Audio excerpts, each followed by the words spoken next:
Japer is the director of the DC Mayor's Office of LGBTQ Affairs, Lesbian, Gay, Bisexual, Transgender, and Questioning. Director Bowles is a local queer advocate and public affairs professional and has experience in constituent services and expertise in local and state legislative processes. He recently led a coalition of more than 30 local LGBTQ plus businesses and nonprofit organizations and over 60 elected officials to develop priorities and strategize investments and programs supportive to the LGBTQ plus community, including housing, workforce development, and a resource community center. Director Bowles previously served as a legislative manager at Stateside, where he led a team that analyzed, monitored, and reported the political actions of state legislatures and executive leaders, and reported on over 15,000 legislative and regulatory matters for corporations, trade associations, and the military. He previously served 2 terms as an ANC commissioner, which is no small feat in itself. Some of you don't even know this. Chris has actually been elected as our local ANC, and so I'm now getting an insight into what it's like working in local government. And he served the residents of Adams Morgan. Please give Japer a warm Rotary welcome. Again, my name is Japer Bowles. My pronouns are he, him, his, and I have the honor of serving you, our LGBTQIA plus community and allies, as the director of the Mayor's Office of LGBTQ Affairs. The Mayor's Office of LGBTQ Affairs, it was created through the Office of Gay, Lesbian, Bisexual, and Transgender Affairs Act in 2005. So we are almost 20 years old. The district has been a leader, I'm sure, as you all know, in LGBTQIA plus rights. And our mission is to address the important concerns of the lesbian, gay, bisexual, transgender, questioning, queer, intersex, asexual, and really all of the folks that are gender identity expansive. We do that through numerous ways. One of the most interesting ways is really empowering our youth and community leaders. We remove barriers with business owners and nonprofits to create a cohesive LGBTQ plus community, and really trying to showcase LGBTQ plus folks, culture, and history throughout all 8 wards. You may know the city and the LGBTQIA plus community mostly through events like Pride, like what we have this Saturday. There will be approximately 300,000 to 500,000 folks joining us this weekend. So if you haven't seen a lot of rainbow flags, I'm sure you will soon. We're really excited to bring in all of these visitors and highlight our community. But we're also known for DC Black Pride. DC Black Pride is actually the founding city for Black Pride, and they are in their 32nd year. And it's actually now an international festival that we're really proud that DC was able to call home.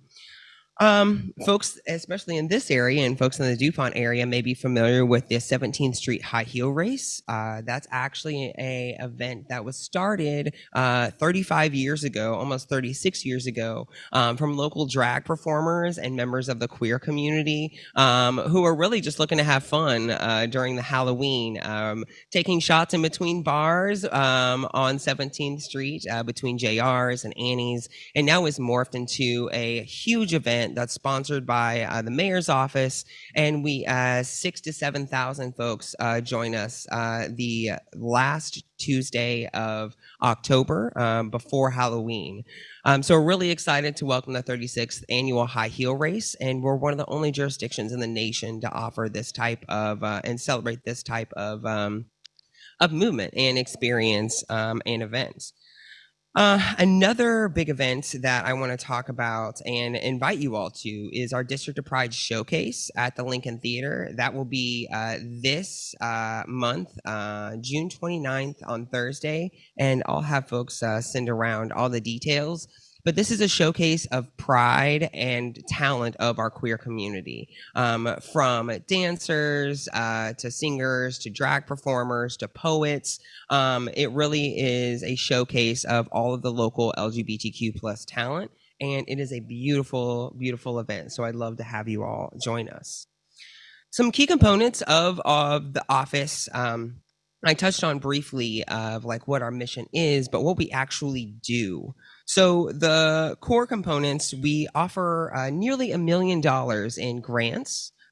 We have dedicated housing resources. We also provide cultural competency training for members of the DC government, as well as all LGBTQ plus youth housing service providers in DC. And of course, we're a community affairs office first. So doing community outreach and navigating problems or issues or ideas within DC government. So again, Gabby is here. She's our community outreach specialist. Folks, if you have any ideas or issues, please feel free to reach out to us. We love working with our community to get things done. Just to touch on a little bit on what those services are, our grants program is almost $1 million, and what those funds go towards are really innovative programs that we a lot being pilot programs, a lot being additional funds to help nonprofits really get by. I mean, I'm sure in the spaces that you've seen and that you're in, you see how difficult it is for our nonprofits to bring in funding to serve those most in need. So a few of the programs that I'm really proud of include funding Whitman Walker's Mpox outreach. I'm sure folks have been familiar with what's going on in our community, DC, related to monkeypox. So having dedicated funding and doing that outreach, it doesn't take a lot. It just takes the coalition to do so. Also, really innovative programs like with the Washington Improv Theater, creating LGBTQ cohort. So really just creating a space for people to do improv and it be a safe space and to be focused around the queer community. We have 25 different grantees, and I just want to read off some of them. But those are just some of the innovative and cool differing community partners. So Asylum Works, CASA for Children of DC, the Latin American Youth Center, the Ellington Fund, Sasha Bruce Youth Work, Smile, Defend Yourself, the Equality Chamber of Commerce, Us Helping Us, Joseph's House, Whitman Walker, the Rainbow History Project, the Dance Institute of Washington, DC, the DC Center for the LGBTQ Community, the Young Playwright Theater, Washington Blade Foundation, Washington Improvisational Theater, and the Wanda Alston Foundation. All of these, I'm sure you've heard of numerous of them, are all doing dedicated LGBTQ plus programming and or are a LGBTQ plus organization working with our folks from education to arts to out of school time. And we're really, really proud of the mayor's investment for those programs. Another major component to our grant is our cultural competency training. So this is an opportunity to create a space for our allies and for our government employees to learn so they have the tools to empower our LGBTQIA plus community.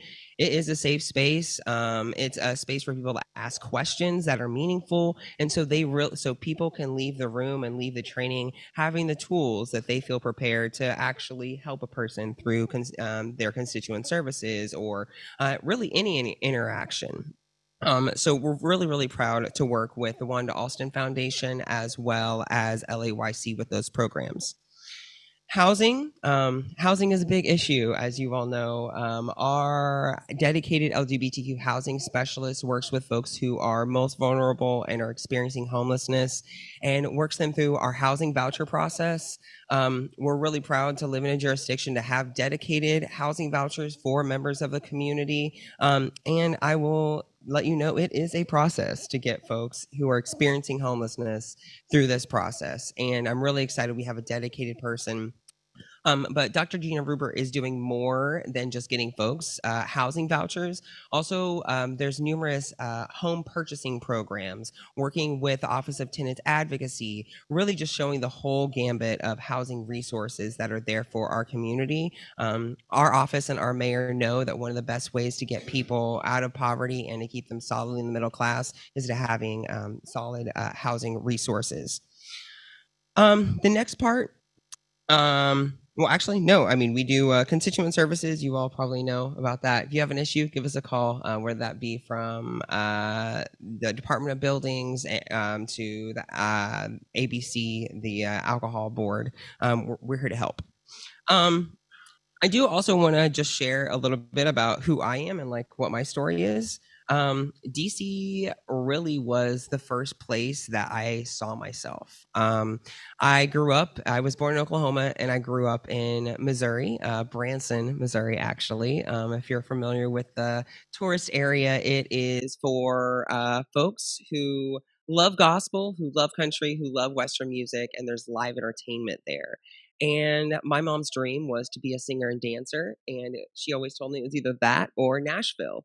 And I'm glad she chose Branson, a much smaller city, but also it was so beautiful. I mean, the area, the Ozarks, is a really, really beautiful place. Even though the area was beautiful, it wasn't necessarily the most opening or open space for members of the community or really anyone that was different. And my mother being in show business, she knew what her child was, who I was from the get go. I mean, very very young, and looking back on it, I can now see numerous times where my mother was looking to protect me, but also, and this sounds so frank, but just get me out of Missouri, get me out of the Southwest, and get me into a place where I can have a career, where I can love, where I can just do daily activities, going to the grocery store, and not be harassed based on what my sexual orientation or gender identity is. Um, so it's really, really lucky to have a really strong and supportive mother. It was just her and I. She had 2 to 3 jobs most of the time because not often was she able to actually win the audition to be in the show. So she worked a lot and gave me a really strong, or what I would hope to say, a strong work ethic. And I had the first experience of DC because I was able to sell candles for a fundraiser my junior year of high school. And we flew out here during the summertime, and it was like 10 of us. And it really was the first time that I was able to experience so much diversity. And it was the place I was like, I have to live here. This is where I need to live. And now I don't even know which hotel we stayed at, but I do know, we were able to get into the DuPont Circle neighborhood. We are all up in the subways. And now I look and I'm frankly kind of annoyed at some of the tourists and like the school kids coming through. But I proudly am like, overly gay or flamboyant around those kids because I know it was so great to see myself whenever I was visiting. And that's what it means with these flags right now. All of these kids seeing rainbow flags, seeing diversity, it really means so, so much. So I know it's a lot just cloth waving in the breeze, but it does mean visibility, and that visibility is really key, especially back home and the visitors. Um, Moving here, again, my mom was like, "You need to get out. We need to find you a place. How do we take your talent elsewhere?" And politics. I saw Barack Obama speak in 2007 at a Bass Pro Shop in Southwest Missouri. He was meeting people where they were, and for the first time, I was able to feel like I was a part of something bigger than myself. And from then on, I was like, I want to be engaged in the community. How do I be a community activist? And again, there really was not a lot of opportunity for me in Southwest Missouri. Luckily, when I graduated, I was able to find a job and then later moved to the state legislature in Jefferson City, where I was able to be in the halls and really see how the sausage was made. I was working under the chairman of special and urban issues, and he was the only Democrat that had a chair seat in this supermajority of Republicans. And it was also the first year in the first legislative session after Michael Brown, and he represented Ferguson. So, little to say, there was a lot going on for a one person office and the representative. And I was really excited to meet people where they were and go into Ferguson and try to see what laws needed to be changed and to bring that fight back to Jefferson City. I got the call randomly and a LinkedIn message that was like, "Hey, I see you're doing good stuff. How do we get you to DC?" And of course, I was like, "This is how, right here, like this message. Who do I need to follow up with?" And so I was really proud to get a job out here. And my mom was and is still so proud of me for being able to move and move to an area that accepts me and it cares about me, not for my identity necessarily, my orientation, but like the work value that I'm bringing. And so I did the same thing that I did in my previous jobs, was just focus, put in a lot of time and effort, actually like hearing the bio of like how many bills I had to read. I worked at a government relations firm where I would be reading legislation all day and managing a team that reads legislation all day. And then if it was impactful for a client, we would then follow up with that legislation. And yeah, reading legislation for an entire legislative chamber or session, it's very tiring and it is very taxing. And you see bills and it's text, but there's also emotions that come behind that as well. And so, working at the government relations firm, trying to figure out what my next move was, I wanted to make sure that I was lobbying for more than just text, but it was something that I was passionate about. And so that's when I had a great opportunity as an ANC commissioner and seeing our local community really just not be able to mobilize in a way that was effective for our gatekeepers. In the mayor's office, on DC Council, we would have these wonderful organizations that were doing all of this great work, but they were not talking to each other. They were also, instead of working with each other to get a bigger slice of the pie, they were most concerned about the tiny crumbs, saying, you're taking my crumbs and you can't have my crumbs.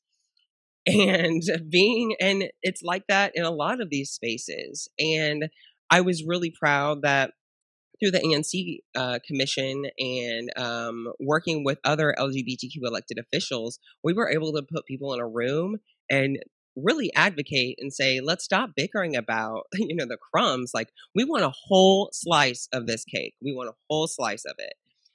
And we were able to mobilize, write a letter together, and the council was afraid. They were like, we have never seen all of you in a room together, and not just all of the white LGBTQ gay people, who go to this one organization, but the sex workers who are also advocating for things, the people who are advocating for the folks most in need, and the people who are parts of soccer leagues who are just there just because they want to have a queer dedicated soccer sport and something to do on a Tuesday after work.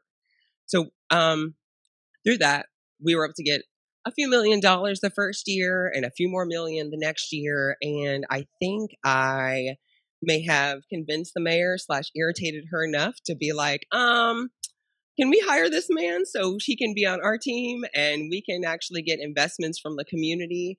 And that's what happened National Coming Out Day of 2021 when the mayor formally gave me the approval to be her director for LGBTQ affairs. And now in this role, after I advocated for these programs, definitely getting beaten up from what I thought my friends. But it's good because I need that and DC needs that. And we need a community and advocates to be able to come together and put proposals and have oversight that makes government stronger. And I truly believe that. And I'm really proud of the organization that is still ongoing and is still sending me phone calls and is still like, hey, the budget just happened. The entity is still strong and stronger now. And I, again, now like to see them continue to get more and more investments and are working with these folks inside of government to make these things proactive instead of reactive. But DC really is leading in LGBTQIA plus resources and community. We have over 200 plus LGBTQ plus organizations. So you may see all of those at the Pride Parade this Saturday. We have over 23 different protected classes. I'm sure you've had a few of my colleagues come in and talk about what those types of protected classes are. but it is really a great space to be a queer person in the DC region. And I want to put to you all, as leaders in the community, what you can do for us and what we can do for you. You may have heard World Pride 2025. It will be hosted in DC. This is essentially the DC Pride Parade and Festival, but like 10 times more. We're expecting 3 to 5 million people joining the DC region at the end of May and at the beginning of June in 2025. There's numerous key components to it, from a rally on Washington to a concert on the Mall to a human rights conference. And what I would ask of you, everyone here today, is to reach out to us and to think about potential partnership from your nonprofit that you partner with, or you're a philanthropist for, or your business that you're working with. There's always ways that we can partner to either show support for our community or directly provide that support for our community. Um, there's a lot of organizations out there that are also really interconnected. And basically, in July, we are full speed ahead in planning for this extremely large and impactful event. The last event of this kind was in Sydney, and I actually had the chance to attend that this past March. And it was a beautiful event that brought in millions of dollars for the city and for Australia. And it really showcased the values that that city has. And I know that we're going to do something even more special. And I really look forward to partnering with you all. And please, please, think on it. But please come to us for partnership. And I don't know, is that my time? I would say, please, questions. I'm always here. Yeah. Thank you very much for your presentation. My brother-in-law, who I love like a brother, is gay, so I really appreciate your remarks. You were using the term queer, and I always thought that was a derogatory reference to LGBTQ, but it's not because it's in the LGBTQ. But could you explain that to me? Yeah, so especially in our community, language is ever changing. And I would very much say that there are parts of the community, particularly our seniors and our older adults, that do still have negative connotations for the word queer. And for people, for a lot of people, it is really the most inclusive term to determine a person, and it does feel like the most holistic term. I'm sure you've seen LGBT, LGBTQ, LGBTQI plus. Queer to me is the quick route of saying everybody under the rainbow that is different. I mean, that's really what queer means. So there definitely is a generational difference, but our community now is very much leaned into it overall, I would say, and is a term of empowerment and one of the most inclusive terms that we have. Of course, everything is also like tonality in the way you say something. So that's very much a part of it as well. But it is, I would say, a reclaimed term from a large part of the community, particularly those in the younger generations. But very much a good question. Thank you very much. I hope that you are reaching out to the Metropolitan Washington Employment Lawyers Association, which represents people who are discriminated against on the job. One of their leading members, Kathy Harris, who has been a leader since she was my classmate in law school, is now chair of Merit System Protection Board. So I hope you're reaching out to them. The question, though, is in the face of basically white terrorism in some places that's driving pride merchandise out of stores and intimidating corporate America, what are you doing to make it clear that diversity and inclusion in this area is a competitive advantage and that we will not take one step backward when it comes to corporate conduct in our area? Thanks. Yeah, so I think honestly, yeah, great question. So honestly, I think the reason why gay marriage passed was because of business groups, because there is so much interest in the business aspect and the amount of money that folks get from being inclusive. If you look at the buying and purchasing power from particularly certain market sectors and subgroups of the population, it doesn't make a lot of sense for a business to turn those folks off by being bigoted, and instead is a great appeal to those consumers. I do think so. I think the biggest statement and most recent statement is raising of the LGBTQIA plus progress flag at the Wilson Building. That has the first time that it's happened at the DC government's level, and that happened just this year. Um, so there's small things like that, but also having leaders continually say, they are for the LGBTQIA plus community. And Mayor Muriel Bowser and leaders of DC Council are fully leaning in. I mean, we're connected to the Twitter and social media account right now, and we see the hate that's on Twitter. We see it. We are notifications. I'm sure Gabby's phone is still buzzing from certain things, from awesome partnerships that we had with the Washington Spirit to have a drag halftime show, to just the mayor simply saying like, DC's the gayest city in the world, and I'm proud to be the mayor of this city. I also think the backlash to Target, that did not look good.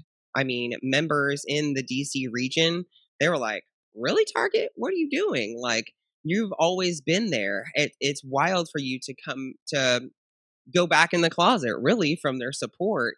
And I think that they're feeling that just the same. And right now, we are seeing people on the right, and particularly folks related to white supremacy, they really are trying to utilize their purchasing power and their threats. But we know that we have more, and we have more allies than ever. There's more allies in Congress than there has ever been before. There's more elected officials that support us than ever before. There's more support than ever before. And I think that's also why people are amping up this rhetoric, because they're afraid that, and we're not going back. And, 2 steps forward, 1 step back. And that 1 step back is the comments on Twitter and the comments on Instagram. But we're getting more dedicated resources. And in the summertime, we're going to announce another youth shelter dedicated for LGBTQ folks. We're opening up another center for the LGBTQ folks in general on U Street later this month. So haters can hate, but this movement is not going backwards. We have the allies, we have the money folks behind us, and we're here to stay, and we've always been here. So it's glad to have the recognition. So thank you for all you do. I would ask what is available for seniors, because I use Sage a lot out of New York, and I've been in senior living for years, and great resources, but we're getting ready to open a new community here in a Palisades neighborhood, and I've worked with 80-year-olds who've come to me because I'm out, gay man. I no say Alfonso, I'm 83 years old. My children don't even know. I'm like, your children? But like, I wish my parents would have known. And I want to be sure that we can establish good resources for our residents so that they know that it's a safe place and a comfortable place for them to be, and what's available for them.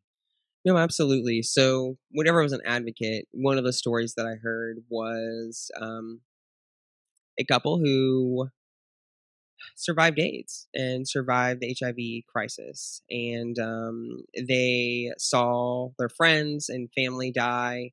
And recently, one of the partners died. And the other partner was looking for, resources, looking to downsize. They have a space in DuPont, and now with one income, how are they looking, or how is he looking to stay in the neighborhood? And was essentially priced out and moved from numerous senior facilities. Sometimes having to go back in the closet, sometimes being out and experiencing outright discrimination from staff, which is illegal.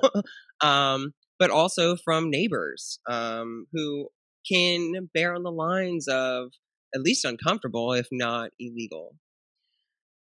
From that, we definitely have made a lot of progress. And the mayor in 2016 created the dedicated senior housing vouchers because this person was about to be experiencing homelessness, was moving out of the senior facilities and was going to friends and essentially was couch surfing. And to have a person who survived and then their partner is no longer being pushed out of their community. Oh, it's heartbreaking. It's heartbreaking. Those resources, that senior housing resource is minimal still. There's only 20 of them. And we know that there's a much larger need.